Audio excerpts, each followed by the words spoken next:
మేము మనాలి వచ్చినాం friends.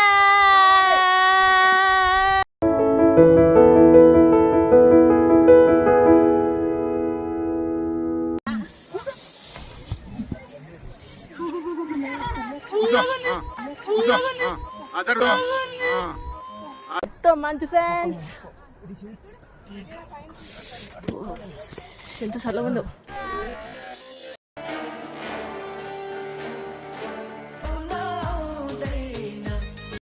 Hi guys, welcome back to my channel. ఇది మనాలి పార్ట్ 2 వ్లాగ్.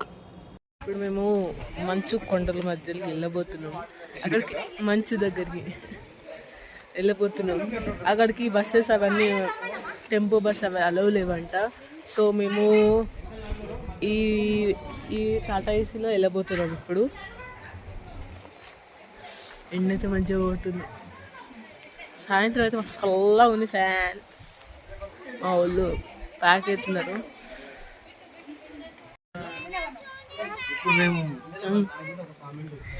స్నోకి వెళ్ళబోతున్నాం.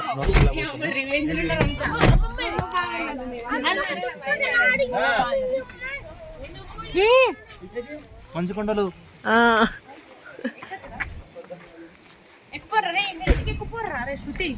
మేము మంచు కొండల మధ్యలోకి వెళ్ళబోతున్నాం.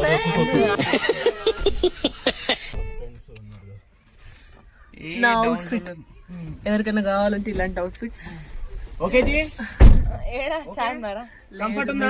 అప్పుడు ఆఫర్.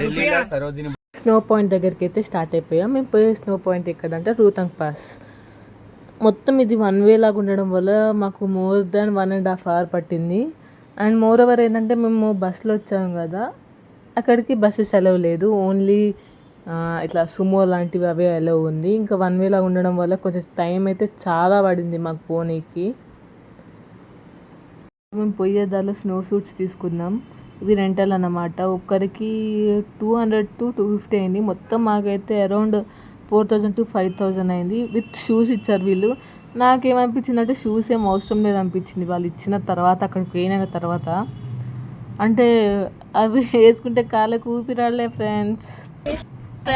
అందరం స్నో డ్రెస్సెస్ వేసుకున్నాం. సో ఎలా పోతున్నాం ఫ్రెండ్స్. సో ఇవన్నీ వైల్డ్ ల్యాక్స్. మనాలి మొత్తంలో ఇవే నాకు ఎక్కువ అనిపించినాయి. ఎక్కాలనిపించింది కానీ వాటిని చూస్తే నాకు భయమైంది, అందుకే ఎక్కలేదు ఫ్రెండ్స్. సీనరీ అయితే మస్తు ఉంది. అసలుకి నా 2 కళ్ళు సరిపోలేదు. బట్ నాకు 2 కళ్ళే ఉన్నాయని అడ్జస్ట్ అయిపోయినా. ఆ చెట్లు, మంచు, పైన ఆకాశం, కింద వాటరు, మధ్యలో నేను అబ్బబ్బబ్బబ్బా చెప్పనీకి నాకు మాటలు వస్తలేవు అనుకోండి. మోర్ ఓవర్ మేము మొత్తం ట్రావెల్ చేసింది బార్డర్ రూట్ అన్నమాట. ఇక్కడ పైన కనిపిస్తే బార్డర్ రూట్స్ ఆర్గనైజేషన్ అని. మొత్తం బార్డర్ రూట్సే. నేను అబ్జర్వ్ చేసింది ఏంటంటే రైట్ సైడ్ మొత్తం కొటేషన్స్ ఉన్నాయి కింది నుంచి పై వరకు. అండ్ మేము అటల్ టనల్కి ఎంట్రీ అవుతున్నాం ఇప్పుడు. ఇది వరల్డ్లోనే లాంగెస్ట్ హైవే టనల్ అంట. మోర్ దెన్ 9 to 10 kilometers ఉంది ఈ టనల్. లోపల అయితే సేఫ్టీ ప్రికాషన్స్ చాలా బాగున్నాయి. 7 kilometers ఒక దగ్గర ఫైర్ హైడ్రెంట్స్ ఉంది. ప్రతి కాడ CCTV కెమెరాస్ ఉన్నాయి. అండ్ ఎమర్జెన్సీ టెలిఫోన్స్ ఉన్నాయి. అక్కడ సిగ్నల్ అయితే అస్సలు లేదు. ఓన్లీ జియో మాత్రమే పనిచేస్తుంది. అండ్ ప్రతి 500 metersకి ఒక ఎమర్జెన్సీ ఎగ్జిట్ ఉంది. అండ్ వెంటిలేషన్కి కూడా చాలా మంచిగా ఉంది, లైటింగ్ అదంతా. అటల్ టర్నల్ నుంచి బయటికి రాగానే సీనరీ అయితే మస్తు ఉంది. మొత్తం ఫారెన్లో ఉన్న ఫీలింగ్ వచ్చింది కొద్దిసేపటి వరకు. నాకైతే చెప్పినట్టు ఇదంతా బార్డర్ రూట్. లెఫ్ట్ వెళ్తే లే, శ్రీనగర్ అండ్ కార్గిల్ ఉంటాయి. రైట్ వెళ్తే మొత్తం స్నో పాయింట్స్ ఉంటాయి, రూతంగ్ పాస్ అవన్నీ.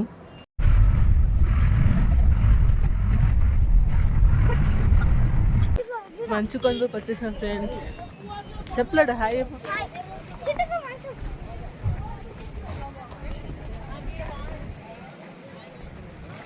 నేను ఎవ్వరు ఉండరేమో అనుకున్నా, కానడికి పోయినాక చూస్తే దిమ్మ తిరిగింది. ఎక్కడికైనా జనాలు ఉన్నారు, ఫుల్ మంది జనాలు. మొత్తం ఫిష్ మార్కెట్ లెక్క ఉంది.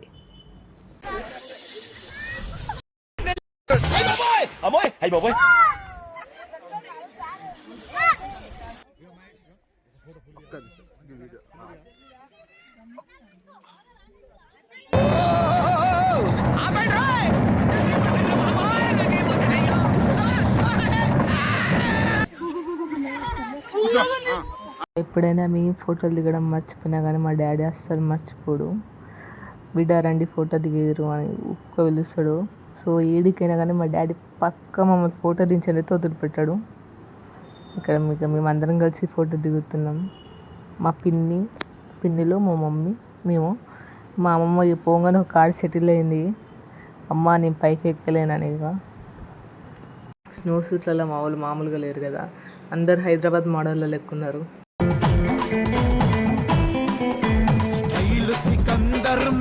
అదుర్తో ఒకసారి లోపలికి వెళ్ళిపోతాయి మొలకలు. మంచి ఫ్రెండ్స్ ఎంత చల్లగా ఉందో ఉందిరా. సూర్యగాడు ఉన్నాడా?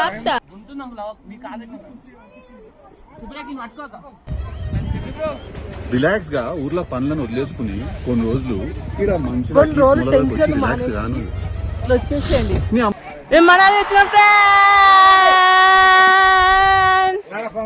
మేము ఎగ్జాక్ట్లీ 1 hour or 1.5 hour ఉండొచ్చు. కానీ పోయిన వెంటనే చాలా ఎగ్జైట్ అయినాను. అయినా వచ్చేప్పటికి కొంచెం నాకు ఊపిరి అన్నట్టు అనిపించింది. నాకు ఒక్కదానికే అవుతుందా అని సైలెంట్గా ఉండేలోపు అందరూ అమ్మని అబ్బా ఊపిరాట్లే ఫ్రెండ్స్ అన్నారు. ఓహో అందరికి అవుతుందా అని తొందరనే వెళ్ళిపోయాము అక్కడి నుంచి. చూసే కొన్ని పాటలు కొన్ని సినిమాలు గుర్తుకొస్తాయి. ఇది ఒక సాంగ్ బాగుంటుంది.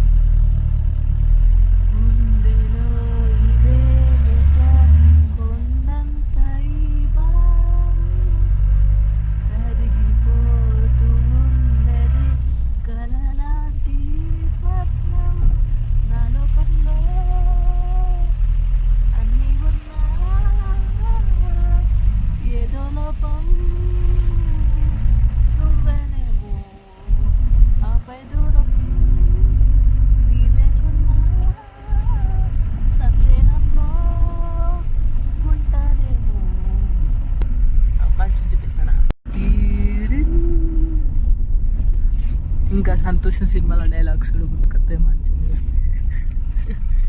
జిహాద్ మేము టాటా ఏసీలో పోతున్నాం. This way is beautiful. ఎక్కడ చూసినా కానీ మంచి కొటేషన్స్ ఉంటాయి. సో రూతాంగ్ పాస్ అయిపోయాక నెక్స్ట్ మేము శ్రీ వశిష్ఠ టెంపుల్కి వెళ్ళాము. సో ఇదే అన్నమాట వశిష్ఠ టెంపుల్. ఇక్కడ ప్రత్యేకత ఏంటంటే హాట్ వాటర్ వస్తాయి. ఎక్కడికి వెళ్ళి వస్తాయో ఏందో ఎవరికి తెలియదంట. ఇది టెంపుల్ ఇన్సైడ్. వీడియోస్ తీయొద్దన్నారు కానీ తీసిన. నెక్స్ట్ మేము హిడింబాదేవి టెంపుల్కి వెళ్తున్నాం. వెనకాల కూర్చుంటే నాకు మా అన్నయ్యకి అంత తిప్పినట్టు అవుతుందని ఇద్దరం కలిసి కొట్లాడుకొని నేను కూర్చుంటా అని తప్పక ఇద్దరం కూర్చున్నాం. సో టెంపుల్కి వచ్చేసినాం, హిడింబాదేవి టెంపుల్.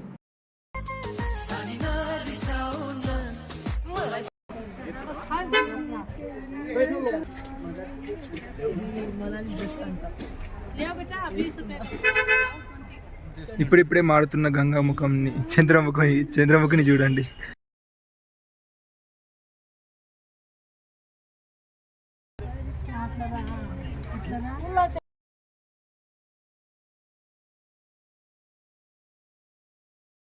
ఫోటోల విషయంలో ఎన్ని చుక్కలు చూపించాలో అంతకంటే ఎక్కువనే చుక్కలు చూపిస్తాను నేను. ఫోటోలు మంచిగా రాకపోతే టార్చర్ చేసా. అందుకనే వాళ్ళు నాకు మరీ చూపించుకుంటా బాగుందా అక్క అని అడుగుతుండు మా శివగాడు. పక్కన మా అమ్మమ్మ ముందు మా సాయిగాడు ఉన్నాడు. మా వాళ్ళు రాగానే హిడింబాదేవి టెంపుల్ లోపలికి ఎంటర్ అయిపోయాం. మొత్తం ఫారెస్ట్ అయితే మస్తుంది. ఒక్కొక్క చెట్టు బండ ఉంది. సో లోపలికి ఎంట్రీ అయిపోయాం. మోరోవర్ హిడింబాదేవి టెంపుల్కి ఒక పెద్ద హిస్టరీ ఉందంట. అండ్ మీ అందరికి తెలిసిందే హిడింబాదేవి భీమా వాళ్ళ వైఫ్. పాండవుల్లో మహాభారతంలో ఒక పెద్ద హిస్టరీ ఉంటుంది. అండ్ లోపల అయితే చాలా మంచిగా ఉంది. ఒక రాక్ లైక్ స్ట్రక్చర్లో ఉంది. మంచిగా అనిపించింది. అండ్ ఇక్కడికి ఎవరైనా లవర్స్ వస్తే కూడా పెళ్ళి అవుతుందంట. అండ్ ఇది టెంపుల్ని కొన్ని మూవీస్లలో చూసినట్టు అనిపించింది. ఏమై ఉండొచ్చో సాంగ్లో ఉంటుంది. అండ్ ఇక్కడ వీళ్ళ టాలెంట్ అయితే మామూలుగా లేదు. చేత్తోనే ఇట్లా వీవ్ చేసేస్తున్నారు. Super talented. సో ఇది Day 2 of Manali trip. And రాగానే ఫుల్ చలి పెట్టింది. మంట పెట్టేసుకున్నాం మా హోటల్ ముందు. And that's all for the vlog. Stay tuned to my channel Shruti Priya Peddinti. See you in next vlog. Bye friends.